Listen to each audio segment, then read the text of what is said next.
ഈ ടാങ്കിന്റെ മേലെ കൂടെ കയറി പോകുന്നത് ഒരു വാഴക്കൊല വെട്ടാനായിട്ടേട്ടാ. ഈ വാഴക്കൊല നമ്മുടെ അസോള ടാങ്കുമേലേക്ക് ഇങ്ങനെ ചിരിഞ്ഞ് നിൽക്കുന്നത് കൊണ്ട് തന്നെ ഇപ്പുറത്തേക്കാണ് എപ്പോഴും കൊല ചിരിയാനായിട്ട് സാധ്യത. അതുകൊണ്ടാണ് ഞങ്ങൾ ഇങ്ങനെ ടാങ്കുമേൽ കൂടെ കയറാമെന്ന് വിചാരിച്ചത്. പിന്നെ ഈ വാഴയ്ക്ക് അത്യാവശ്യം നല്ല ഹൈറ്റും ഉണ്ട്. അപ്പം നമ്മൾ താഴെ നിന്ന് കഴിഞ്ഞാൽ ഈ കൊല എന്തായാലും നമുക്ക് പിടിക്കാനൊന്നും കിട്ടില്ല. അപ്പം നമ്മൾ സ്വാഭാവികമായിട്ട് ഈ ടാങ്കുമേൽ കൂടെ പോണ കാണുമ്പോൾ എല്ലാവരും വിചാരിക്കും, അയ്യോ അത് വീഴുമോ ടാങ്കുമേൽ കൂടെ കയറിയിട്ടെന്ന്.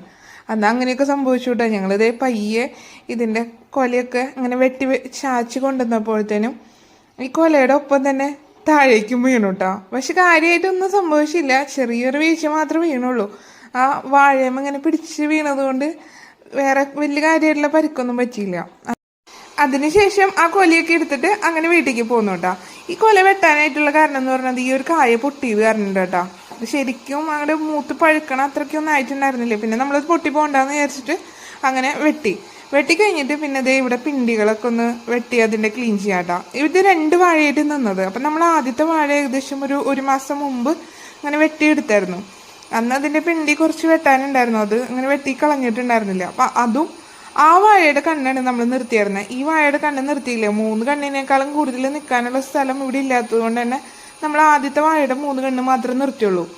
അപ്പോൾ ആ കണ്ണുകളൊക്കെ നന്നായിട്ട് ക്ലീൻ ചെയ്ത്, അതുപോലെ തന്നെ കഴിഞ്ഞ പ്രാവശ്യം നമ്മൾ വെട്ടിക്കളയാണ്ടിരുന്ന പിണ്ടിയൊക്കെ നന്നായിട്ട് വെട്ടി ക്ലീൻ ചെയ്തിട്ടാട്ടോ അവിടുന്ന് പോകുന്നത്.